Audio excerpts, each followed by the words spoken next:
할렐루야, 홍성필 목사입니다. 잘 지내셨습니까? 자, 오늘 함께 은혜 나누실 말씀 보도록 하겠습니다. 오늘 함께 은혜 나누실 말씀 성경 이사야서입니다. 이사야 53장 5절 말씀이 되겠습니다. 이사야서 53장 5절 말씀입니다. 짧은 구절 불리죠? 제가 봉독해 드리겠습니다. 이사야서 53장 5절 말씀입니다. 그가 찔림은 우리의 허물 때문이요 그가 상함은 우리의 죄악 때문이라. 그가 징계를 받음으로 우리는 평화를 누리고 그가 채찍에 맞음으로 우리는 나음을 받았도다. 아멘. 오늘 저는 여러분과 함께 우리의 소망이라고 하는 제목으로 은혜를 나누고자 합니다.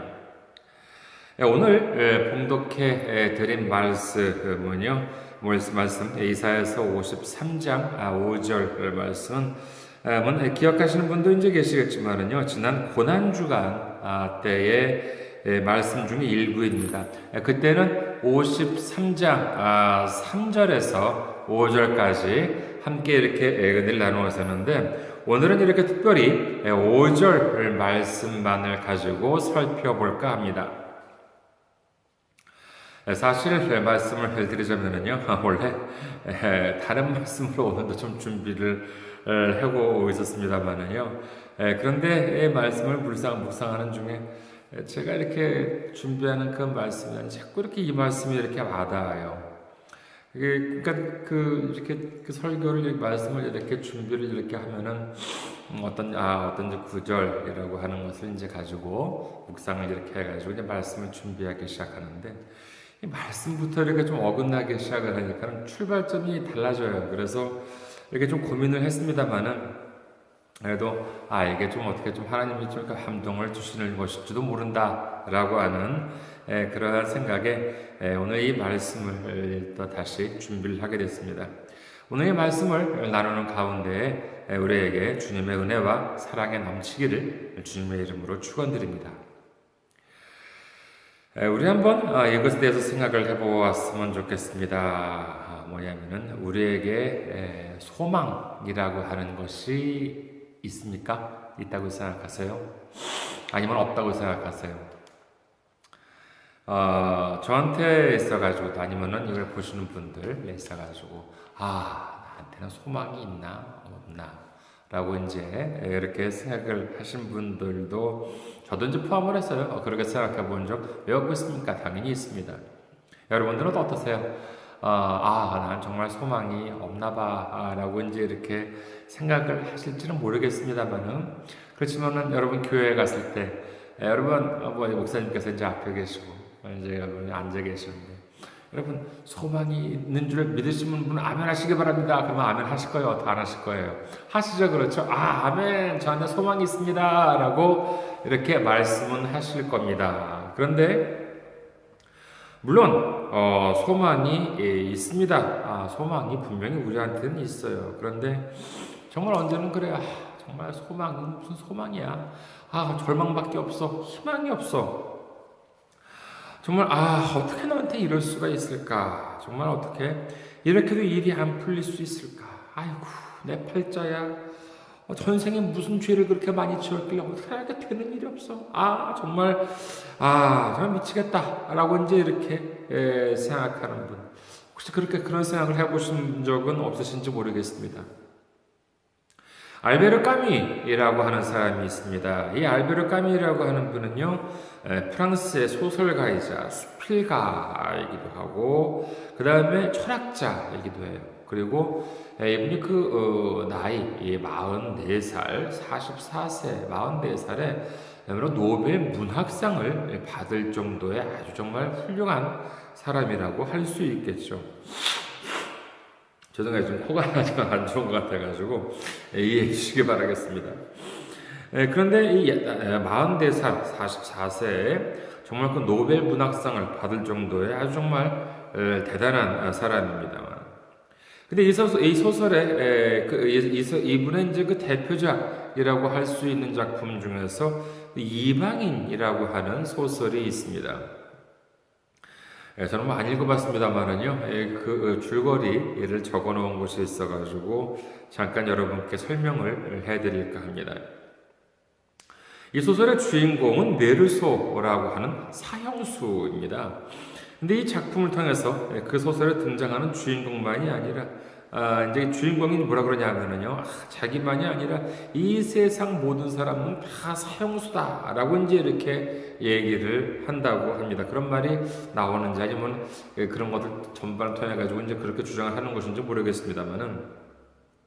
아무튼 그와 같은 이방이라는 소설 읽으면은요, 주인공은 메르소라고 하는 사형수지만은 자기만 이 주인공만이 아니라 이 세상의 모든 사람들은 다 사형수다. 라고 이제 이렇게 말을 한다고 합니다. 주장이 이제 있다고 하는데 꽤 설득력이 있어요. 그렇죠? 사형수든 사형수가 아니든 사람은 다 이렇게 언젠가는 죽게 됩니다. 그런 의미에서 그래. 뭐 빨리 죽거나 늦게 죽거나 다 뭐 똑같은 사형수지 뭐 라고 이제 이렇게 생각해. 과연 역시 44살에 노벨 문학상을 받을 만한 정도의 사람은 역시 달라. 여러분 혹시 그런 생각이 드실지는 모르겠습니다. 그뿐만이 아니에요. 하물며 그 예수님을 믿는 사람조차도 우리 모두는 하나님 앞에서 다 사형수입니다. 라고 이제 이렇게 어떤 목사님께서 이렇게 말씀을 하셨다는 것을 인터넷에서 봤습니다. 우리는 그러면 사형수인가요? 만약에 사형수가 아닌 사람들이 사형수, 정말 진짜 사형수한테 가가지고 우리도 모두 당신하고 똑같은 사형수입니다 라고 이제 이렇게 말을 했다고 한다 그러면은 진짜 사형수는 어떻게 생각을 했을까요? 감사합니다 라고 이제 이렇게 얘기했을까요? 아니면 정말 그럴 수도 있겠네요 라고 이제 이렇게 얘기했을까요? 제가 생각을 해봤습니다만은요, 아마도 비웃지 않을까라는 생각이 듭니다. 웃기고 있네. 네가 사형수라고? 네가 뭘 한다고 그래? 네가 사형수에 대해서 뭘 알기나 해? 어쩌면 이렇게 비웃지 않을까라고 하는 생각을 해봅니다. 알베르 까뮤라고 하는 분, 다행히 사형수는 아니었습니다만은요, 44살에 노벨 문학상을 수상을 했는데 안타깝게도 47살에는 교통사고로 돌아가셨다고 합니다. 사형수는 아니었다고 이제 하는데 글쎄 실제 사형수라면 그런 걸 했을까? 라는 생각이 듭니다. 모든 사람, 바깥에 있는 사람이나 안에 있는 사람이나 다 똑같은 사형수다 라고 이제 이렇게 말했는지 잘 모르겠습니다만은 제가 생각을 했을 때, 우리는 모두 사형수다라고 이제 일반 사람들이 얘기하면은 그 진짜 사형수는 왜 비웃었을까라고 저는 생각을 했을까요? 먼저 사형수에 대해서 잠깐 설명을 드리자면요. 먼저 그 죄를 지은 사람들은 이제 그 수감이 되는데, 근데 수감되는 장소가 있습니다. 하나는 뭐냐, 구치소가 있고요. 또 다른 거는 교도소가 있죠.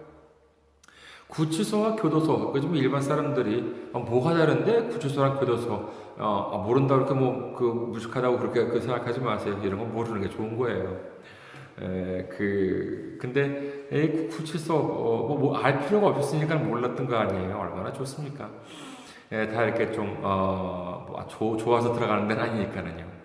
근데 구치소와 교도소의 차이는 뭐냐라고 하면은요. 구치소라고 하는 곳은 일반적으로 구속영장이라고 하는 것이 있잖아요. 한국에서 보면은요. 그래서 구속을 해가지고 아직까지 재판이 시작되지 않았거나 아니면 재판이 계류 중인, 다시 말해서 진행 중인, 다시 말해서 형이 확정되지 않은 사람들이 이제 수감되는 곳이 바로 구치소입니다. 그러면 교도소는 뭐냐라고 하면은요, 교도소는 죄를 지었습니다. 죄를 짓고 그 다음에 재판이 확정이 된 분이 들어가는 곳이에요. 예를 들어서 징역 1년 아니면은 징역 5년 이렇게 판결이 나고 그 판결이 확정이 되면은 이제 징역 뭐 속된 말로 징역살이를 하는 것이죠. 징역 1년 그러면은 이제 1년 동안 거기서 그 갇혀진 곳에서 노동을 하고 거기에 그 엄격한 규율에 따라 가지고 그 정해진 그 기간 동안을 징역 생활하면서 말하자면 죄값을 치르는 곳입니다. 그래서 징역 1년 그러면 1년 동안, 징역 5년이면 이제 5년 동안 그렇게 그 형을 말하자면 형기를 이렇게 그 지내는 그런 곳인데. 그렇다면은, 자, 사형수라고 하는 사람들은 그럼 어떻게 되어 있을까요? 일반 사람들이 보기에는 교도소에 수감된다라고 라고 이제 생각을 하는 경우가 있는데, 아니요, 그렇지가 않습니다. 사형수들은 교도소가 아니라 구치소에 수감이 됩니다. 그 이유는 뭐냐 하면요. 예를 들어서, 징역, 예를 들어서 뭐 1년이다, 징역 5년이다, 라고 하면은, 그분들은 1년 동안, 징역 1년이면 1년, 징역 5년이면 5년 동안 그 형에 있어가지고 그 교도소에서 이렇게 지내면서 죄값을 치르고 있는 것입니다. 그런데 문제는 뭐냐? 사형수입니다. 사형수는 그 교도소에서 징역살이를 한다고 죄값을 치를 수가 없습니다. 그럼 어떻게 하면 그 죄값을 치를 수 있느냐? 오로지 사형에 청해지는 것이 죄값을 치르는 것이에요. 그렇기 때문에 이 사형수들은 교도소에 수감돼 가지고 몇 년을 일을 한다고 해봤자 죄값을 치를 수가 없는 것이죠. 그렇기 때문에 교도소에 수감되지는 않고 일반적으로는 구치소에 수감이 됩니다.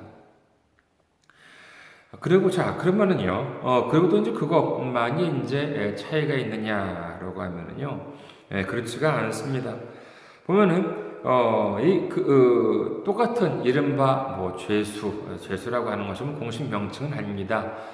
근데, 그런, 수감되어 있는 사람들도, 물론 다 나쁜 법을 어겨가지고, 이제, 수감되어 있는 것인데, 일반 수감되어 있는 사람들과 그 사형수 또 이제 그것만이 아니라 그러니까 장소만이 아니라 분명 또 차이가 있습니다. 그 사람들 사이에 있어가지고도요. 뭐냐라고 하면은요, 징역형을 받은 사람들은 뭐냐?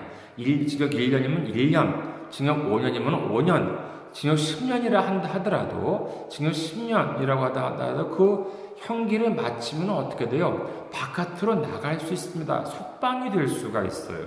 그것만이 아니에요.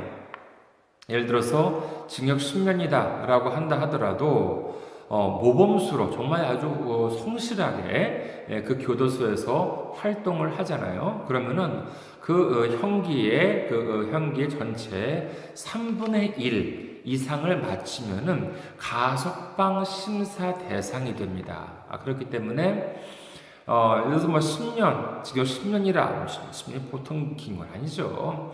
그런데 징역 10년이라고 한다 그러면은 한 3년 조금 지나면은요 가석방 대상이 돼요. 그래서 모범수로 성실하게 거기서의 그 생활을 하다 보면은 빠르면 10년형인데도 불구하고 빠르면 3년 남짓 만에 석방이 될 수 있는 그런 찬스가 있습니다. 그러니까 아무리 오래 있는다 하더라도 10년 만기까지 이제 있다는 것이죠. 그러니까 그 기한이 차면은 나갈 수가 있어요. 그런데 사형수는 뭐냐? 절대로 살아서 그것을 나갈 수가 없습니다. 그런데 이것이 얼마나 절망이겠습니까? 아무런 희망도 없습니다. 그리고 무엇만을 기다리느냐? 죽을 날만 기다리는 것이에요. 이것이 얼마나 정말 처참한 그와 같은 생활이겠습니까? 언제 정말 자기의 그 집행일이 다가올지 모릅니다. 그런데 그런 정말 절망 속에서 살아가고 있는 것이 사형수인데 좀 하루하루 몇 년일지 몰라요. 정말 그 집행일이 내일일지도 모르고 5년 뒤, 10년 뒤, 20년 뒤일지도 모릅니다. 그런데 그런 아주 그냥 아주 절망 가운데의 생활, 그렇게 지내는 사람들은 사형수인데 우리를 사형수라고 말을 할 수가 있겠어요? 정말로 우리가 그렇게 절망 속에 살고 있습니까? 죽는 날만 기다리면서 살고 있어요? 하물며 예수님을 믿는 사람이 절망 속에 살고 있다? 아니에요. 절대로 그럴 수는 없습니다. 또 어떤 종교인은요, 이와 같은 비슷한 취지로 또 이제 어떤 말씀을 했느냐, 인터넷에 보니까는요, 우리는 모두가 다 불치병 환자라고 한다는 것이에요. 예비 불치병 환자.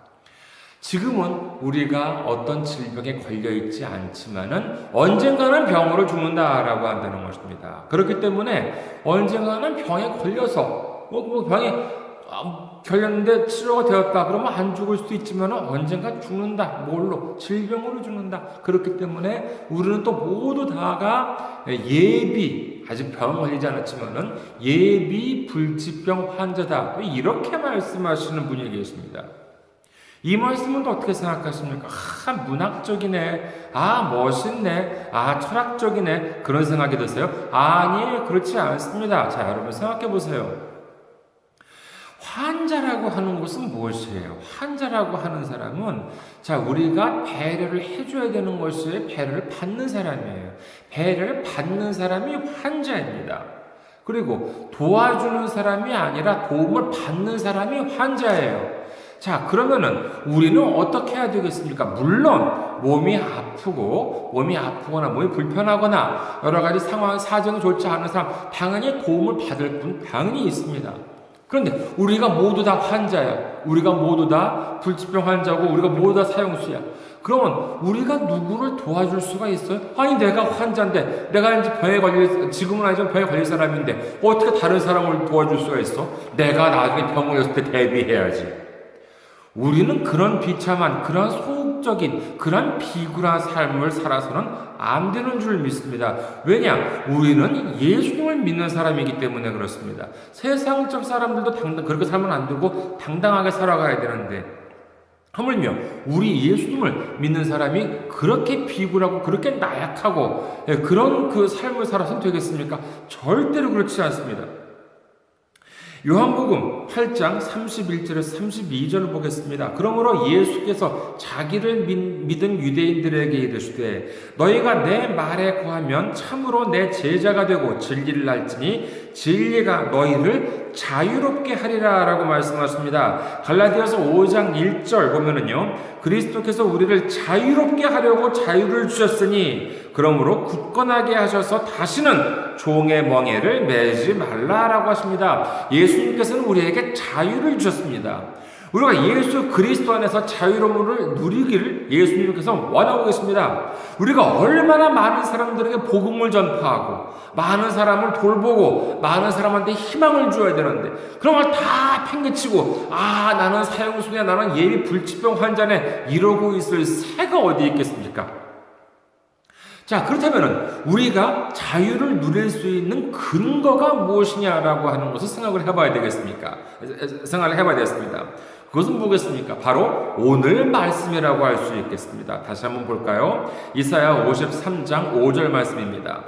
그가 찔림은 우리의 허물 때문이요 그가 상함은 우리의 죄악 때문이라. 그가 징계를 받음으로 우리는 평화를 누리고 그가 채찍에 맞음으로 우리는 나음을 받았도다. 아멘. 예수님께서 가시관에 찔리고 가시돋친 채찍에 찔리고 십자가에서 손과 발을 못에 박히고 그것도 모자라서 십자가 위에서 옆구리까지 창에 찔리셨습니다. 그것이 예수님 때문이요? 예수님 잘못이요? 예수님 허물 때문이에요? 아니에요. 우리의 허물 때문입니다. 예수님의 죄악 때문이에요? 아니에요. 우리의 죄악 때문입니다. 우리의 허물과 우리의 죄악 때문에 하나님의 독생자 외아들 예수님께서 이 모든 징벌을 받으신 것입니다. 그 결과 어떻게 됐습니까? 예수님께서 우리를 대신해서 징계를 받음으로 인해서 우리가 평화를 누립니다. 그리고 예수님께서 우리를 대신해서 채찍에 맞음으로 우리가 나음을 받았다고 성경은 말씀을 하고 있습니다. 이 부분 우리가 평화를 누리고 우리가 나음을 받았다라고 하는 말씀은 그래 감사하네, 평화를 누리고 나음 받았지, 감사하네, 아멘 이렇게 하고 넘어갈 수도 있겠지만은요, 이 부분은 우리한테 매우 중요한 점을 알려주고 있습니다. 이 두 가지를 우리 한번 유심히 보겠습니다. 예수님이 겪으신 고난이라고 하는 것이 뭐냐라고 하면은요, 크게 두 가지로 나눌 수가 있겠습니다. 뭐냐? 하나는 징계를 받으시고 또 채찍에 맞으셨습니다. 우리가 징계라고 하면 어떤 것이 있겠습니까? 학생 같으면은 학생인데 뭔가 나쁜 짓을 했다라고 하면은 정학, 퇴학, 이제 이런 것이 있겠죠. 직장인 같으면은 휴직, 퇴직, 감봉, 월급 줄이는 거, 강등, 직책이 내려가는 거, 해임, 파면, 이제 이런 식의 물질적, 정신적인 고통이 있습니다. 그리고 채찍에 맞으셨다는 것은 무엇이에요? 이것은 말할 수 없는 육체적인 고통입니다. 여기서 우리가 한번 생각을 해보겠습니다. 우리에게 문제가 있습니까? 우리한테 어려움이 있어요? 고통을 겪고 있습니까? 그렇다면 징계에 해당하는 물질적인 고통이나 정신적인 고통, 그리고 채찍에 해당하는 육체적인 고통, 그것 외의 고통이 혹시 있으세요? 우리가 알고 있는 고통은 이 모든 모든 것은 이 범위 안에 속하는 것들입니다. 그런데 오늘 말씀은 뭐라고 하세요? 우리가 평화를 누립니다. 그 이유가 뭐예요? 바로 예수님이 우리를 대신해서 이미 징계를 받으셨기 때문입니다. 어떤 징계를 받았습니까? 하나님으로부터 버림을 받는다는 그런 징계를 받았습니다. 엘리 라마 사오더니 하나님 왜 나를 버리셨습니까? 하나님으로부터 버림을 받는다는 이런 어마어마한 징계를 받은 것입니다. 우리가 나음을 받았습니다. 그 이유가 뭐라고 하십니까? 그것은 바로 예수님이 우리를 대신해서 이미 채찍에 맞으셨기 때문입니다. 그런데도 불구하고 우리가 아직도 육체적 고통, 정신적 고통에 머물러 있어도 되겠습니까? 우리가 누리는 평화는 권리가 아닙니다. 우리가 나음을 받아야 하는 것 또한 권리가 아닙니다. 이것은 바로 우리의 의무인 것입니다. 생각해 보십시오. 여러분 자녀가 있습니다. 여러분의 이웃이 있습니다.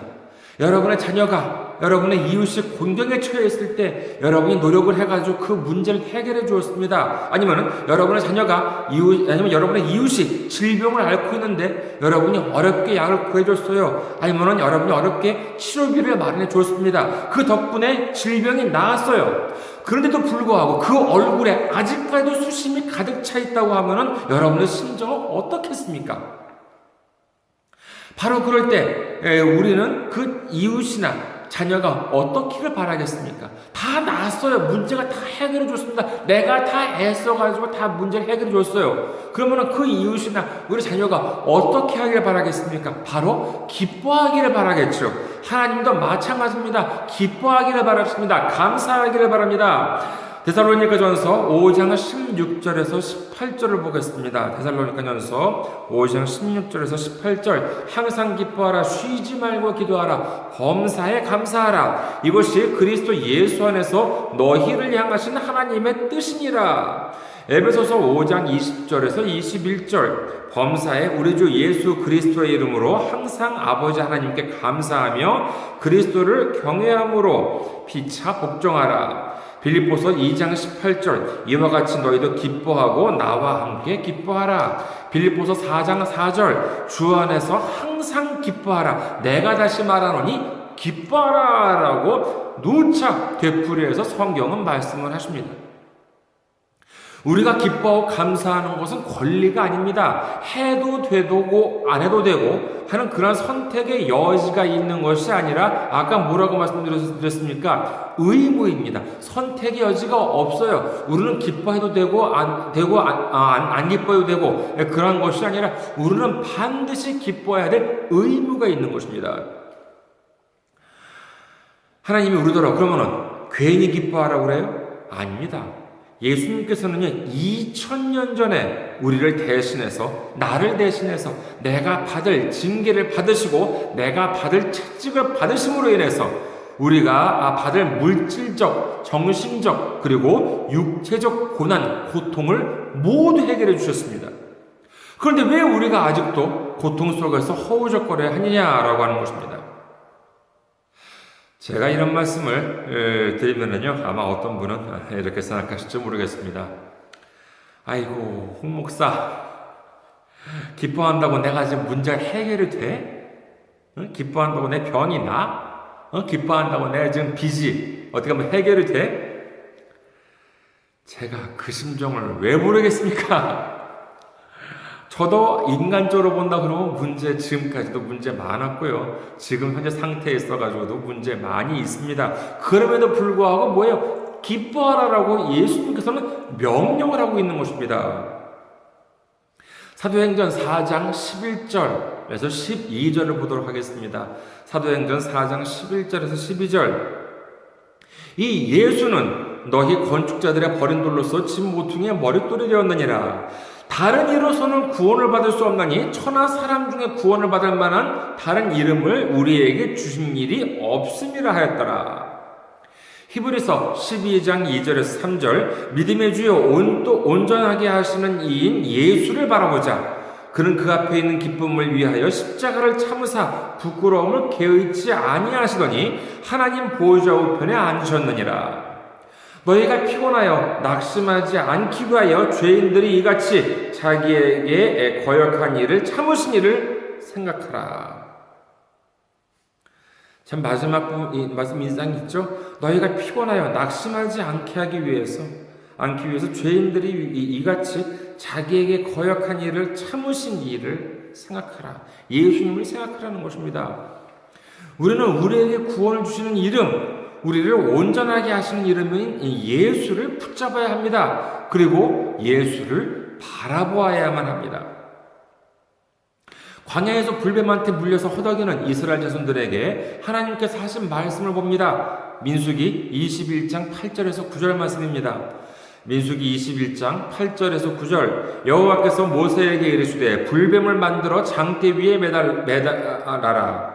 물린 자마다 그것을 보면 살리라. 모세가 놋뱀을 만들어 장대 위에 다니 뱀에게 물린 자가 놋뱀을 쳐다본 즉 모두 살더라. 그리고 예수님께서는 이 말씀을 하십니다. 요한복음 3장 14절에서 15절 말씀. 모세가 광야에서 뱀을 든 것 같이 인자도 들려야 하리니 이는 그를 믿는 자마다 영생을 얻게 하려 하심이니라. 말씀을 정리하겠습니다. 예수님은 이미 우리의 육체적, 정신적 문제를 이미 해결하셨습니다. 그렇다면 우리가 고통에 씨름하고 고난 속에 있을 때 우리는 무엇을 해야 되겠습니까? 아이고 죽겠네. 아이고 내 팔자야. 이런만 있다면 문제가 어떻게 되겠습니까? 해결이 돼요? 아니요. 그대로 있습니다. 그러나 우리가 십자가를 바라보고 우리를 위해서 모든 고통과 고난을 겪으신 예수님을 바라보아야만 합니다. 평화로 이어지는 길, 나음으로 가는 길을 누군가가 막아선다면 우리는 어떻게 해야 되겠습니까? 그렇죠. 예수 그리스도의 이름으로 물리쳐야 합니다. 이미 내가 치러야 할 고통, 고난, 문제, 어려움, 이는 모두 예수님께서 해결해 주셨습니다. 이러한 사실이야말로 구원으로 가는, 정말 해결로 가는 유일한 길인 줄 믿으시기 바랍니다. 그리고 우리는 어떻게 해야 돼요? 기뻐해야만 합니다. 감사해야만 합니다. 예수님께서 우리를 대신해서 징계를 받음으로 인해서 우리에게 평화를 주시고, 예수님께서 우리를 대신해서 채찍에 맞음으로 인해서 우리에게 나음을 주신 예수님께 감사하고 예수님으로 말미암아 기쁨을 누리는 우리 모두가 되시기를 주님의 이름으로 축원합니다. 감사합니다. 이번 한 주도 승리하시기 바랍니다.